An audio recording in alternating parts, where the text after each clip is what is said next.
joining us today on VIP TV, and our guest is Troy Williamson, who fights a final eliminator for the British Super-Welterweight title against Scottish rival Kieran Smith on a fantastic Frank Warren card on Friday, April 30. Troy, is this your breakout fight?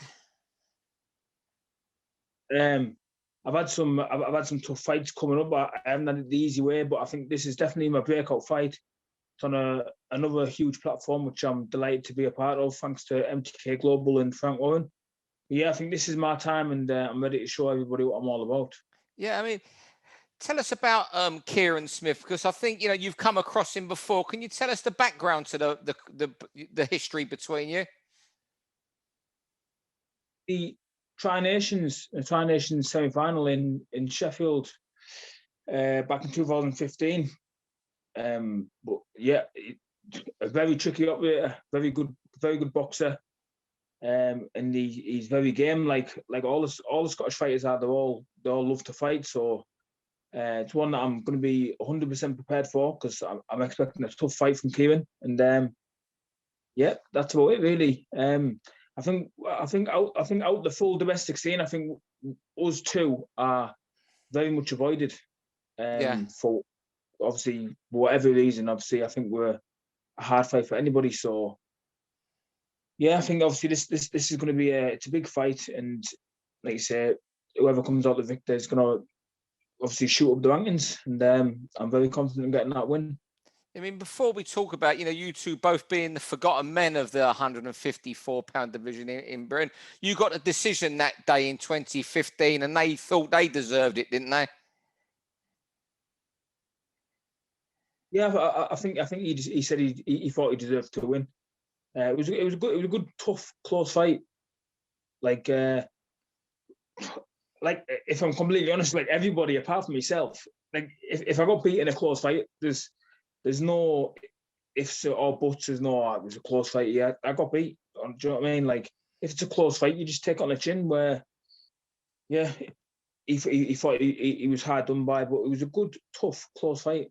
Yeah, but you won that one, and it's 6 years on now. You're both, professionals. Oh, you're different fighters. I mean, you can't even look at that as anything. I shouldn't think. Maybe he'll use it for a bit of motivation, but there's nothing else that you can use it for. Different game, amateur to professional. That was I was a novice back then. It was when I first. I think I won. I think I got beat by Anthony Fowler in the final of the ABAs, and then a couple of weeks later I boxed Kieran Smith. So I was only 30 amateur. Yeah, 30 amateur bouts. So I was pretty much a novice when I boxed Kieran Smith. Then I've come on leaps and bounds since then. So has he. Like you say, smaller gloves. It's a completely different ball game, longer rounds. So yeah, you can't take nothing away from that at all. You touched on you being the forgotten men. How have you felt over there? There's a lot of publicity. So it's a fantastic division in Britain. You can argue it's the most open of all the domestic divisions. Ted Cheeseman's the champion, but everyone seems to mention Anthony Fowler, JJ Metcalf, who lost to Cheeseman in that epic last week, Sam Eggington, even Fitzgerald, who's been away for a while. They all seem to be getting mentioned, and you two seem to be left out. You even see Hamza Shirazi's name mentioned, but you two don't get the mention. And people forget there's been Ted Cheeseman talking this week. He'll pick who he fights, but no one's mentioned he's going to have to fight the winner of your fight pretty soon, isn't he? I don't know why we get forgotten about. Like you say, obviously, I believe in myself. I think that I am the best domestic super-welterweight that there is, but obviously I haven't proved myself, and I'm still yet to prove myself. But obviously, when I do get there and I do get my opportunity, then I'll grab it with both hands. But yeah, I think it helps when you're in a big city as well. Obviously, you get a lot of recognition. Obviously, I'm just from a little small town, Darlington, up in the northeast, so maybe that's the reason why we get forgotten about. But like it's obviously when the time comes and the opportunity arises, then everybody will know who I am and they'll have to take notice.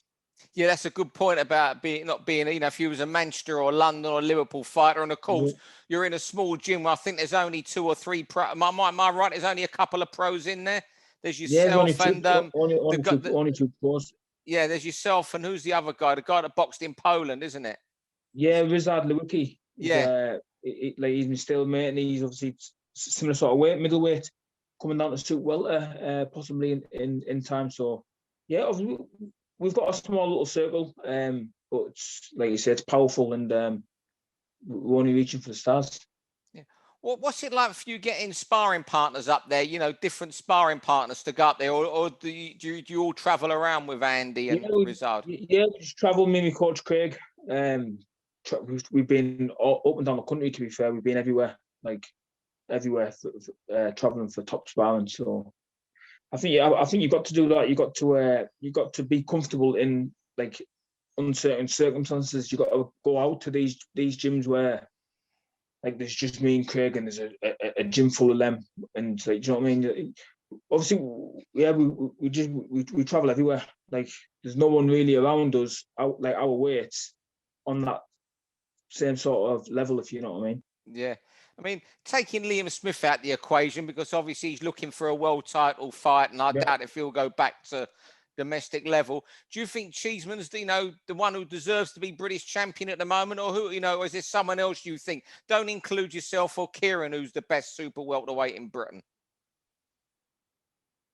Ted Cheeseman, obviously, look at his performances and who he's beating, and I rate Cheeseman very, very high. A lot of people say to me like, it'll be an easy fight. You're too big, and I'm like, you don't know boxing. Like, if I want to take care of Kieran Smith, and if we do get the Cheeseman fight, then no way in a million years will I be taking that lightly, because he's a very good fighter. He's game. He's fit.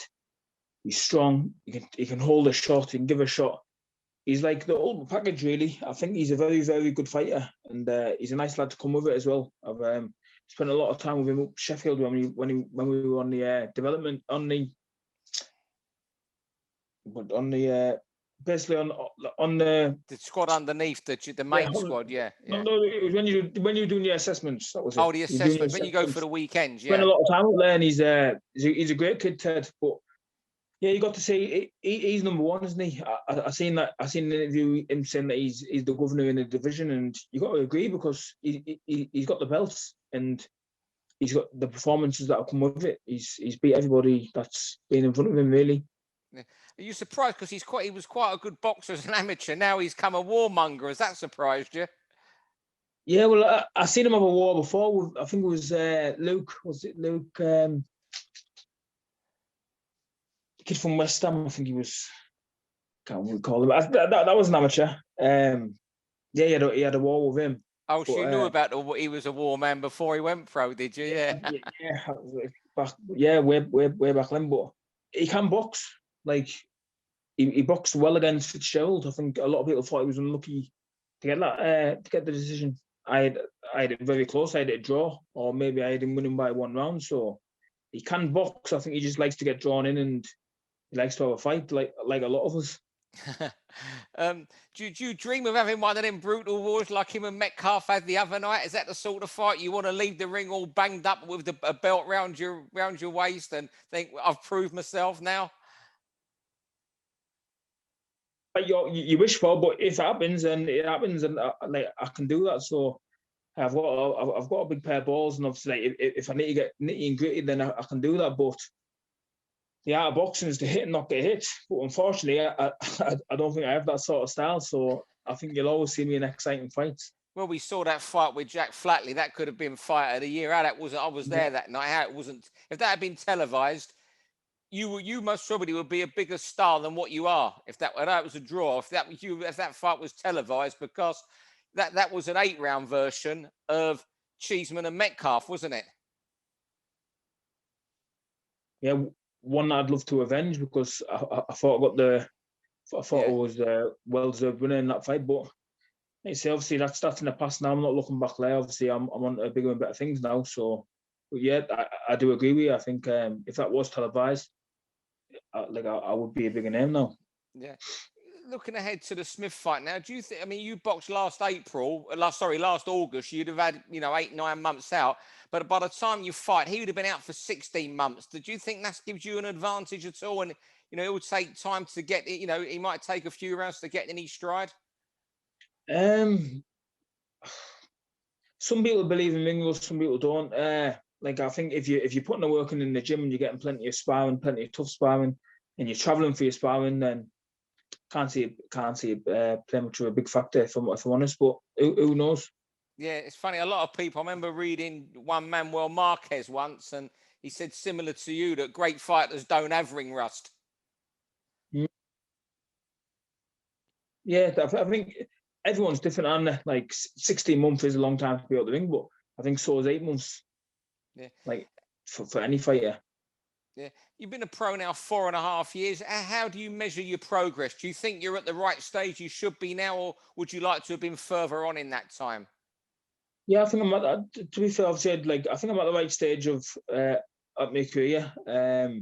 I don't think I've had the recognition that I truly believe that I deserve. But it's starting to come now, and like you say, it just shoots up from April the 30th when I get this win.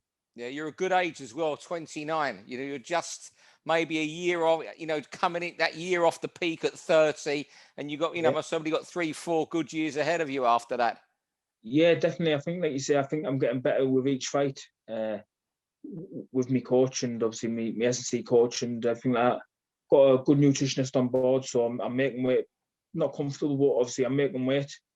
It takes me like a good 8 weeks, but I feel I'm getting better and better each fight, I think. So there's like nobody's seen the best of me yet. Definitely not.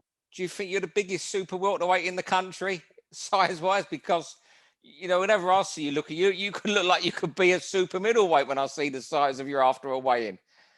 Yeah, obviously there is some big super welterweights like Hamza Ashivas, and obviously I know he's tall, isn't he? Yeah. He's tall and thin, but he's, like you say, he's big. But yeah, I think obviously when I rehydrate properly, I think I am a big super welterweight. But I think Kieran Smith's big. Yeah. Like, Kieran's not small. Yeah, what do you weigh in the ring on fight night? Do you know? I'll probably go in the ring about 12-2. Big. Big. Well, I'll tell you what, thanks for speaking to us today and giving us a bit of time. A few weeks out before the fight. Wish you all the best for the fight, and enjoy the rest of your training camp. Thanks a lot. I'll see you. Speak to you soon. Speak to you soon. Bye-bye. Take it. Bye. For all boxing info, news and latest interviews, amateur and pro, across the north, click and subscribe. VIP Boxing Promotions. Also, Twitter, Instagram and Facebook.